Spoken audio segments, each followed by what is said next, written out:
नमस्कार। आज की इस डीप डाइव चर्चा में हम एक ऐसी दिलचस्प कहानी पर बात करने वाले हैं जो किसी माइक्रोस्कोपिक थ्रिलर से कम नहीं है। सोचिए, एक छोटे से सिंगल सेल्ड ऑर्गेनिज्म यानी बैक्टीरिया के पास अपने दुश्मनों से लड़ने का एक ऐसा राज छिपा है जो बड़े बड़े साइंटिस्ट को हैरान कर देता है।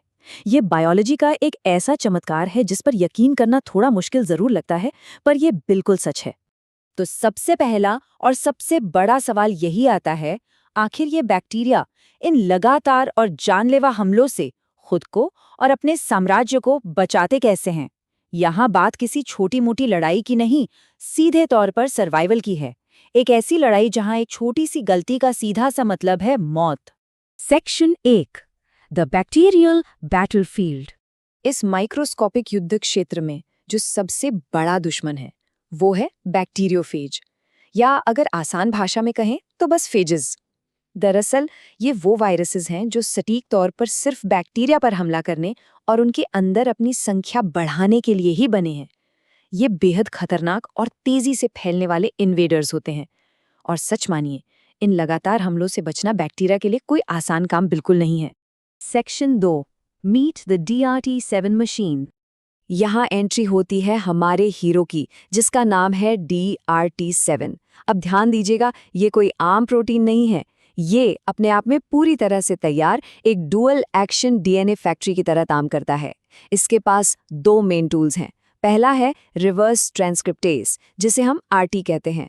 इसका काम है नया DNA बनाना। और दूसरा टूल है प्राइमेस पॉलीमरेज यानी PP, जो इस नए बने DNA को आगे बढ़ाता है यानी एक्सटेंड करता है। ये दोनों मिलकर एक बेहद ताकतवर सिस्टम तैयार करते हैं।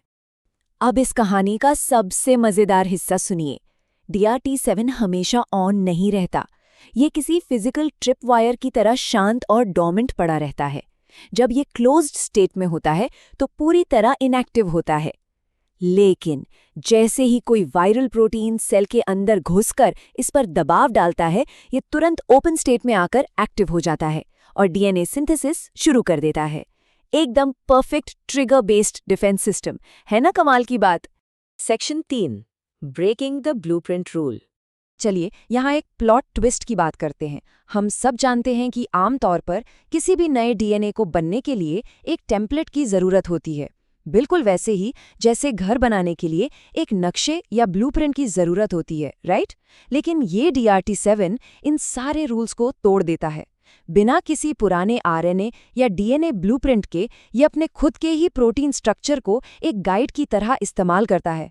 सोचकर देखिए, ये बिल्कुल वैसा है जैसे कोई मशीन अपने ही आकार को नक्शे के रूप में इस्तेमाल कर रही हो।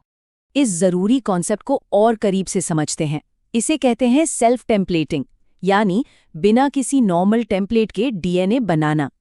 मॉलिक्यूलर बायोलॉजी की दुनिया में ये सच में एक असाधारण और अनोखी घटना है, और यही एक खूबी DRT7 को बाकी सारे डिफेंस मैकेनिज्म से बिल्कुल अलग लाकर खड़ा कर देती है। Section 4, the DNA assembly line. अब थोड़ा इस फैक्ट्री के अंदर झांक कर देखते हैं कि काम आखिर कैसे होता है। यहाँ एक रिपीटिंग साइकिल चल रही होती है। स्टेप 1 में RT टूल अपना काम शुरू करता है और बिना किसी DNA टेम्पलेट के सिर्फ अपने प्रोटीन गाइड का इस्तेमाल करके T बेसिस की एक लंबे चेन बनाता है, जिसे पॉली T कहते हैं। फिर आता है स्टेप 2, जहाँ PP टूल आगे आकर उसमें A बेसिस यानी पॉली A जोड़ देता है। और स्टेप 3 में ये साइकिल बार बार रिपीट होता है। RT और PP दोनों बारी बारी एक असेंबली लाइन की तरह अपना काम करते रहते हैं बिना रुके।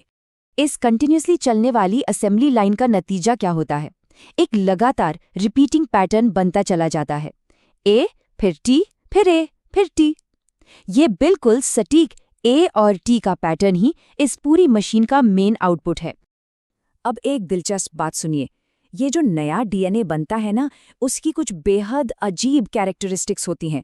पहली बात, ये पैलिंड्रोमिक होता है। इसका मतलब है कि आप इसे आगे से पढ़ें या पीछे से, दोनों तरफ से ये एक जैसा ही रहता है। दूसरा, इसमें A और T बेसिस की मात्रा बहुत ज़्यादा होती है। और तीसरा, ये एक अजीब सा फोल्डेड डबल लाइक स्ट्रक्चर बना लेता है। देखने में ये लगता तो DNA जैसा ही है, लेकिन इसके बनने का तरीका और इसका पूरा स्ट्रक्चर अपने आप में बेहद स्पेशल और अलग है। Section 5, the ultimate sacrifice. दरअसल इस पूरे डिफेंस सिस्टम का एक दूसरा पहलू भी है, जो थोड़ा ड्रामेटिक है। ये पूरा मैकेनिज्म एक सुसाइड डिफेंस सिस्टम की तरह काम करता है। बड़ी और कड़ी सच्चाई ये है कि DRT7 मशीन उस इन्फेक्टेड सेल को वायरस से बचाती ही नहीं है, बल्कि कॉलोनी के बाकी बैक्टीरिया की रक्षा करने के लिए वो उस अकेले इन्फेक्टेड सेल को ही पूरी तरह नष्ट कर देती है। एक सेल कुर्बान हो जाता है ताकि पूरी कम्युनिटी बच सके। ये एक बेहद भारी कीमत है। साइंस की भाषा में इस कुर्बानी को अबॉर्टिव इन्फेक्शन कहते हैं। इसका सीधा सा मतलब है कि एक इन्फेक्टेड बैक्टीरियल सेल पूरी तरह से खुद को कुर्बान कर देता है ताकि वो वायरस वहीं रुक जाए और दूसरे स्वस्थ सेल्स तक ना फैल सके। DRT7 का तुरंत एक्टिव होना उस वायरल स्प्रेड को उसके रास्ते में ही डेड स्टॉप कर देता है। खुद के लिए जानलेवा जरूर है, लेकिन पूरी कॉलोनी को बचाने के लिए ये एक परफेक्ट डिफेंस स्ट्रैटेजी है। तो इस पूरी चर्चा के बाद एक बड़ा सवाल दिमाग में आता है, ये जो माइक्रोस्कोपिक लेवल पर सेल्फ सैक्रिफाइस होता है, ये आखिर हमें बायोलॉजिकल अल्ट्रुइज्म के बारे में क्या सिखाता है? यानी दूसरों के लिए बिना किसी स्वार्थ के खुद को मिटा देने की इस जटिल प्रकृति के बारे में। नेचर के पास built in self destruct buttons मौजूद हैं जो बताते हैं कि कभी-कभी पूरे सिस्टम को बचाने के लिए उसके एक छोटे से हिस्से का अंत जरूरी हो जाता है। ये सच में हैरतअंगेज है और इस माइक्रोस्कोपिक दुनिया के राज अभी भी पूरी तरह से खुले नहीं हैं। सीखने और हैरान होने के लिए अभी बहुत कुछ बाकी है।